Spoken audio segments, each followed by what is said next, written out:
द्राक्ष बागायतदारांनी त्यांच्या बागा उभ्या केलेल्या, हातातोंडाशी आलेलं पीक गेलं. काही शेतकरी असे होते की कांद्याचं एक ट्रॉली गेलेली आणि दुसऱ्या उरलेलं पीक जाणार आहे.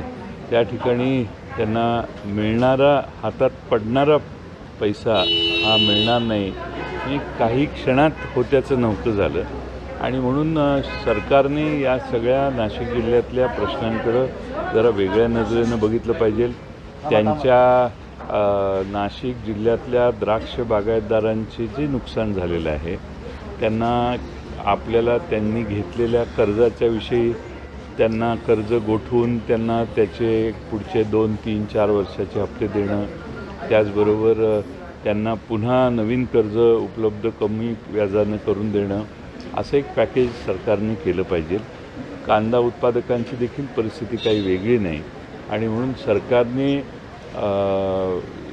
प्रत्येक पिकाकडे बघताना वेगळ्या पद्धतीनं बघितलं पाहिजे. मला काल नाशिक जिल्ह्यातले अनेक शेतकरी भेटले. त्यांनी कांद्याच्या संदर्भातले 350 रुपये प्रति क्विंटल 200 क्विंटलपर्यंत ही जी मर्यादा आहे तिथंपर्यंतचे पैसेही सगळे अजून आलेले नाहीत. म्हणजे 70,000 रुपये 350 रुपयेप्रमाणे 200 क्विंटलचे होतात. 10,000 रुपये आले आहेत, कुणाला 12,000 रुपये आले आहेत. त्याच्या पलीकडं 20,000च्या पलीकडं आता नवीन एक GR काढलेला आहे. त्याची GRचा अर्थ थोडासा असा होतो आहे की 24,000च्या पलीकडे सरकार काही देणार नाही आणि त्यामुळं मागं अनुदानाची घोषणा 350 रुपये केलेली आहे. आणि जर तुम्ही ते अनुदान प्रति क्विंटलचं जर देणार नसाल आणि अद्यापही दिलेलं नसेल तर सरकार आपल्या शब्दांना जागत नाही, असा एक भावना सामान्य शेतकऱ्यांच्यात आहे. त्यामुळं अवकाळी पावसाने नाशिक जिल्ह्यात जे प्रचंड नुकसान केलेलं आहे, सरकारने त्याकडे गांभीर्यानं बघावं. नुसती पाहणी केली आणि आम्ही काहीतरी तात्पुरती मदत केली एवढा यावर्षीचा झालेलं नुकसान हे साधं नाही आहे आणि म्हणून सरकारने एक वेगळ्या नजरेने याकडे बघितलं पाहिजे. आज आम्ही आक्रोश मोर्चा शेतकऱ्यांच्या वतीनं दिंडोरीला काढतो आहे. हे तर प्रश्न आहेतच, पण दुष्काळ होता. दुष्काळ असताना सरकारने सगळ्या महाराष्ट्रात 24 जिल्ह्यामध्ये दुष्काळ जाहीर केला.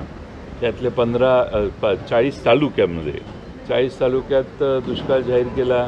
15 जिल्हे असे आहेत की 15 जिल्ह्यात काही 15 तालुके असे आहेत की त्यांना पूर्ण दुष्काळी आणि उरलेल्या तालुक्यांना दुष्काळ सदृश्य परिस्थिती.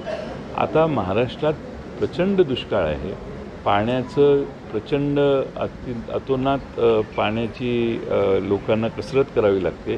पिण्याचं पाणी उपलब्ध नाही. शेतीच्या पाण्याचं आता फार मोठं अशी टंचाई जाणवायला लागलेली आहे.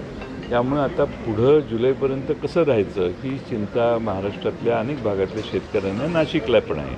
आणि म्हणून त्यासाठी टँकर काही भागात चालू केलेले आहेत सरकारने, पण काही भागात टँकर अजून पोचलेले नाहीत. चारा छावण्या काढण्याची गरज सरकारला आहे, पण सरकारने अजून त्याबाबतीत काही निर्णय घेतलेला नाही. असे अनेक प्रश्न आहेत. त्याचबरोबर या पलीकडं ह्या सगळी निसर्गाची संकटं कमी म्हणून त्यात भर. म्हणजे यावेळी सरकारने एवढं दुर्लक्ष केलेलं आहे की कांद्याचा जसा दर खाली घसरला या भागात, तसा कपाशीचा दर 6-6.5 हजाराच्या वर जातच नाही आहे. मागच्या वर्षी कापसाला 12,000 रुपये क्विंटल दर मिळाला, पण यावर्षी तो दर 7,000च्या आतच राहिला. त्यामुळं शेतकऱ्यांना 12,000ची अपेक्षा आहे. आणि जर 12,000ची अपेक्षा असेल तर सरकारच्याच मधील मंत्र्यांनी एका 2007-08 साली त्यावेळी मागणी केलेली की 7,000 रुपये दर मिळाला पाहिजे. आता त्या 7,000चं अवमूल्यन एवढं झालेलं आहे की 7,000चे किमान 12,000 तरी शेतकऱ्याला मिळावे, त्याची माफक अपेक्षा आहे. अशा अनेक मागण्या आहेत. या जिल्ह्यातल्या आदिवासी शेतकऱ्यांच्या पुढं धानाच्या पिकाच्या आणि अन्य पिकाच्या अनेक समस्या आहेत. या सगळ्यांना घेऊन आम्ही आज शेतकऱ्यांच्या वतीनं आक्रोश मोर्चा राष्ट्रवादी काँग्रेसचा काढलेला आहे. जगन भुजबळ यांनी नुकसानग्रस्त भागाची पाहणी केली, त्यावेळेला मराठा समाजाच्या अनेक लोकांनी भुजबळ गो बॅक असे नारे दिले. एकूणच अशा पद्धतीनं ह्या प्रकरणात तरी राजकारण होणं असं भुजबळ कारण म्हणाले, तुम्हाला वाटतं आहे का? मला नक्की काय झालं मी काय माहिती घेतलेली नाही. मी काल जळगाव जिल्ह्यात होतो, पण मी थोडंसं ऐकलं आहे की काही ठिकाणी अशा घटना घडल्या. आज तुम्ही शेतकऱ्यांसाठी आंदोलन करताय, मात्र तुमच्या चाकर फॅक्टरीवर उसाला भाव घोषित केल्याने म्हणून आज राजू शेट्टी आंदोलन करणार आहे. उसाला भाव 3100 रुपये घोषित केलेला आहे. कारखाने व्यवस्थित चालू आहेत, काही चिंता नाही. तर कोणाला आंदोलन करायचं असेल तर त्यावर मी काय कारखान्याचा चेअरमन नाही, संचालक नाही, त्यामुळं मी त्याच्यावर बोलण्याची आवश्यकता नाही. त्या जिल्ह्यातल्या सगळ्या लोकांनी बसून जे काय ठरवेल त्याप्रमाणे आमचा कारखाना नियमात बसून काम करतो आहे.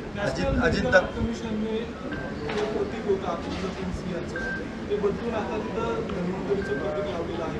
मोठा बदल पुन्हा एकदा काय प्रतीक होतं? नॅशनल मेडिकल कमिशनने त्यांचा जो लोगो होता त्या लोगोतलं जे राष्ट्रीय प्रतीक आहे आपलं सिंहाचं ते हटवून त्या ठिकाणी धन्वंतरीचा लोगो लावलेला आहे. मोठा बदल पुन्हा एकदा कमिशनने मला माहीत नाही, मी बघून सांगतो मला. आज हां. कालपासून तुम्ही रस्त्यावर आहात, मोर्चे काढताय सेक्टरच्या बांधावर. दुसरीकडे अजित पवार गटाचं अधिवेशन चालू आहे. कालच्या अधिवेशनामध्ये तुमच्या गटावर जोरदार आक्षेप घेण्यात आले, तुमचं फसवणुकीचे आरोप झाले, वेळोवेळी शरद पवार यांनी भूमिका बदलली असं देखील वक्तव्य अनेक नेत्यांनी केलं. 2004 मध्ये भाजपसोबत जाणार होते असे अनिल प्रफुल्ल पटेल म्हटले.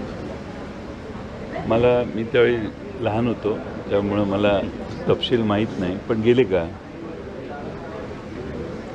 का असं आहे की आपण घटना काय घडली याच्यावर आपण विश्वास ठेवला पाहिजे.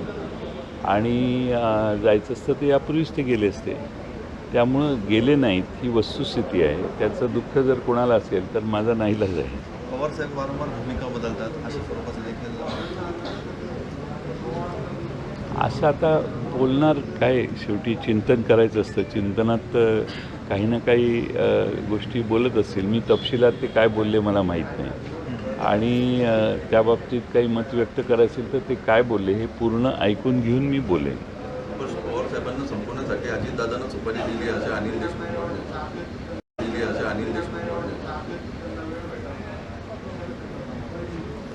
आता जे बोलत आहेत त्यांच्याशीच तुम्ही बोला ना.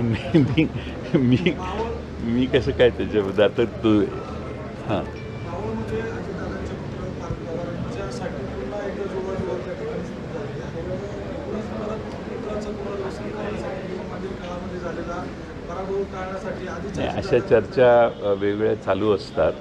आपण त्याचा निष्कर्ष लगेच काढण्याची आवश्यकता नाही. अजून घोडा मैदान लांब आहे म्हणजे जानेवारी महिन्यात बोलू आपण त्याच्यावर.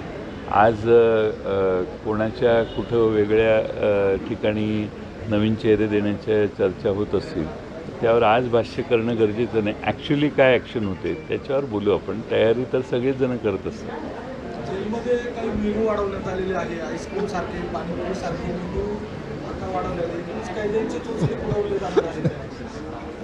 नाही, एक म्हणजे जेलकडे बघताना आपला दृष्टिकोन थोडासा आपण दुरुस्त केला पाहिजे असं मला वाटतं. जेलमध्ये 100% शिक्षा झालेले, शिक्षा भोगत असणारे कैदी ही एक वेगळी कॅटेगरी आहे. आणि तसेच नेऊन जेलमध्ये ठेवलेले आहेत त्यांच्यावरचे आरोप सिद्ध झालेले नाहीत ही कॅटेगरी आहे. आणि काही वेळा अन्यायही होऊ शकतो. जेलमध्ये गेला म्हणजे तो पूर्ण त्याचं पापच केलं त्याने असा गैरसमज करणं योग्य नाही. त्यामुळे ह्या वेगळ्या कॅटेगरीतले कैदी जेलमध्ये असतात. आणि शेवटी तो कैदेत असला तरी त्याला योग्य असं जेवण हे देणं आवश्यक आहे. जेलच्या जेवणाच्या क्वालिटीबद्दलही तक्रारी असतात. जेलमध्ये जाणारं जेवण जे आहे त्याच्या क्वालिटी किमान माफक राहावी अशी त्यात अपेक्षा असते. त्यातही मग कैद्यांच्या तक्रारी असतात. मी या खात्याचं जबाबदारी सांभाळलेली असल्यामुळं त्याच्यात अनेक असे हे आहेत. जेलमध्ये कैद्यांची गर्दी असते. आता आज तर फारच गर्दी महाराष्ट्रात कैद्यांच्या प्रत्येक जेलमध्ये झाल्यात. ओव्हर कॅपॅसिटी आहे आपल्याकडं. म्हणजे जास्त कैदी आपल्या प्रत्येक जेलमध्ये आहेत. कैद्यांच्या झोपण्याची व्यवस्था, कैद्यांच्या अन्य सुविधा या देखील सामान्य सरासरी 5 स्टार नसाव्यात किंवा एअर कंडिशन नसावं. पण त्याला सकाळपासून संध्याकाळपर्यंत ज्या गोष्टींची वापर करण्याची गरज आहे त्या किमान माफक दर्जाच्या असाव्यात. जेलकडे बघण्याचा दृष्टिकोन हा अगदी त्याज्य नसावा असं माझं मत आहे. त्यांच्या निवडणुका चला तुम्हाला गाडी 555 माझी फॉर्च्युनर पोलच्या बाबत काँग्रेस त्या ठिकाणी आघाडी असं आहे की आत्तापर्यंत जेव्हा जेव्हा एक्झिट पोल आले ते कधी खरे ठरले असं नाही. त्यामुळं एक्झिट पोलवर कारण लोक आता एवढी हुशार झालेली आहेत की मतदान घेऊन बाहेर आलं की त्याला विचारलं जातं की तू कुणाला मतदान दिलंस. आणि तो मतदार आता एवढा प्रचंड प्रेशरला घाबरलेला असतो. मग आणखीन काही देवाणघेवाण झालेली असेल कुणाची तर तो त्याप्रमाणे उत्तरं समाधानकारक आणि खरी देतो असा आजपर्यंतचा मागच्या 2-3 निवडणुकात अनुभव नाही. त्यामुळे मोजल्याशिवाय कशावर विश्वास ठेवणं योग्य नाही. असे एक्झिट पोल व्यवसाय करण्यासाठी अनेक प्रसार माध्यमातून येत असतात. काही एजन्सीज अशा आहेत की फी घेतात आणि सांगतात आम्ही एक्झिट पोल केलं तर दुसऱ्या 2-3 एजन्सीचं ऐकतात आणि आपला एक्झिट पोल तयार करतात आणि लोकांना बाहेर देतात. त्यामुळं एक्झिट पोलवर फार विश्वास ठेवण्याची आवश्यकता नाही. एवढ्या ठिकाणी मतदान होतं त्यातल्या एखाद्या बूथवर उभा राहून एक्झिट पोल घेतला किंवा 10 बूथवर केला तरी 300-350 बूथवरचा जो निकाल आहे तो एका 10 बूथवर होत नाही. त्यामुळे ते काही फार जवळ मला वाटत नाही. ते मतं मोजल्यावरच खरं. निवडणुकीच्या सुरुवातीलाच इंडिया आघाडी बळकट झालेली होती. तुम्हाला काय विश्वास वाटतो इंडिया आघाडी बळकट होईल आणि मला खात्री आहे की देशात इंडिया आघाडीकडे 62% मतदान 2019ला आहे. आता 2019 नंतर महागाई, बेकारी, देशातल्या वेगळ्या समस्या, केंद्र सरकारने केलेली वेगवेगळी कामं, त्या कामात त्यांचं असणारं अपयश या सगळ्या गोष्टी लोकांच्या नजरेसमोर आहेत. त्यामुळे इंडियाचे जे 62% मतदान कदाचित 63-64-65%वर जाईल.